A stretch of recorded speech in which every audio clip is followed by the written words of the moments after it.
नमस्कार। पश्चिम बंगाल के राज्यपाल सीबी आनंद बोस ने खुद पर लगे यौन उत्पीड़न के आरोपों को खारिज किया है। बीबीसी ने मामले में लिखा है कि अंग्रेजी अखबार द हिंदू में छपी खबर का हवाला दिया है कि कोलकाता में राजभवन की एक महिला कर्मचारी ने गुरुवार को आरोप लगाया है कि पश्चिम बंगाल के राज्यपाल सीबी आनंद बोस ने उनका यौन उत्पीड़न किया है। महिला ने कोलकाता के हेयर स्ट्रीट पुलिस स्टेशन में भी शिकायत दर्ज कराई है। द हिंदू अखबार की रिपोर्ट में लिखा है कि प्रधानमंत्री नरेंद्र मोदी गुरुवार को राजभवन में रात रुकने के लिए पहुंचे थे, जिससे कुछ घंटे पहले ही यह घटना सामने आई है। यौन उत्पीड़न के आरोप पर राज्यपाल बोस ने कहा है कि वो ऐसे बनाए जा रहे नैरेटिव से घबराएंगे नहीं। राज्यपाल ने बयान जारी कर कहा है कि सत्य की जीत होगी। मैं इस तरह से बनाए जा रहे नैरेटिव से डरने वाला बिल्कुल नहीं हूं। अगर कोई मुझे बदनाम करके कुछ चुनावी फायदा चाहता है तो भगवान उसका भला करे, लेकिन वे बंगाल में भ्रष्टाचार और हिंसा के खिलाफ मेरी लड़ाई को रोक नहीं सकते हैं। टीएमसी ने कहा है कि इसमें राजभवन की गरिमा को धक्का लगा है। पार्टी ने एक्स पर आरोप लगाया है कि भयावह और अकल्पनीय हमारी संवैधानिकता के प्रतीक राजभवन की पवित्रता धूमिल हो गई है। प्रधानमंत्री मोदी के रात में राजभवन पहुंचने से कुछ घंटे पहले राज्यपाल ने नौकरी का झांसा देकर एक महिला से कथित तौर पर छेड़छाड़ की है।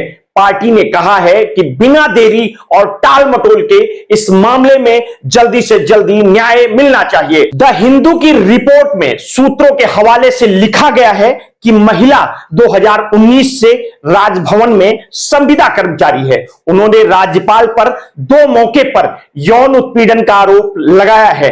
महिला ने आरोप लगाया है कि जब उनका यौन उत्पीड़न हुआ तो उन्हें 24 अप्रैल को राज्यपाल के सामने पेश होने के लिए कहा गया था।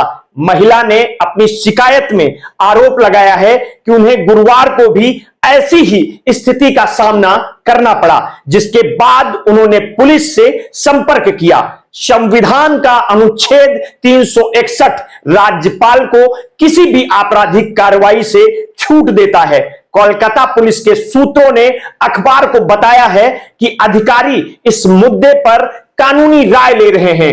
पूर्व नौकरशाह बोस को नवंबर 2023 में राज्यपाल नियुक्त किया गया था।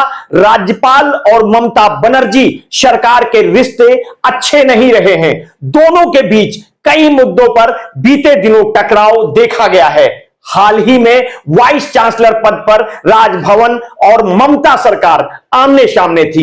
एबीपी न्यूज की एक रिपोर्ट के अनुसार पश्चिम बंगाल के राज्यपाल डॉक्टर सीबी आनंद बोस पर एक महिला से कथित यौन उत्पीड़न के आरोपों को लेकर अब मुख्यमंत्री ममता बनर्जी ने भी निशाना साधा है।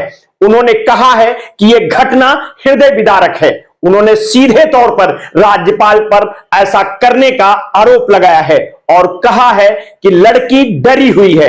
दरअसल राजभवन में अस्थायी तौर पर काम करने वाली एक महिला कर्मचारी ने गुरुवार को 2 मई की रात लाल बाजार स्थित कोलकाता पुलिस मुख्यालय के हेयर स्ट्रीट थाने में जाकर राज्यपाल के खिलाफ यौन उत्पीड़न की लिखित शिकायत दर्ज करवाई है। गवर्नर ने इस पर प्रतिक्रिया देते हुए इसे राजनीतिक से प्रेरित बेबुनियाद आरोप बताया है और कहा है कि वो डरने वाले बिल्कुल नहीं हैं। शुक्रवार को यानी 3 मई को पश्चिम बंगाल में एक चुनावी जनसभा को संबोधित करते हुए मुख्यमंत्री ममता बनर्जी ने कहा वह युवती राजभवन में नौकरी करती है। राज्यपाल ने उसके साथ क्या व्यवहार किया है, मेरे पास एक नहीं हजारों ऐसी घटनाएं आई हैं, लेकिन मैंने कभी कुछ नहीं कहा। हालांकि यह घटना मेरे लिए हृदय विदारक है। इसके बाद सीधे तौर पर राज्यपाल पर लगे यौन उत्पीड़न के आरोपों को सच बताते हुए ममता ने कहा है कि राज्यपाल ने अपने यहां काम करने वाली युवती के साथ एक नहीं बल्कि 2 बार यौन उत्पीड़न किया है।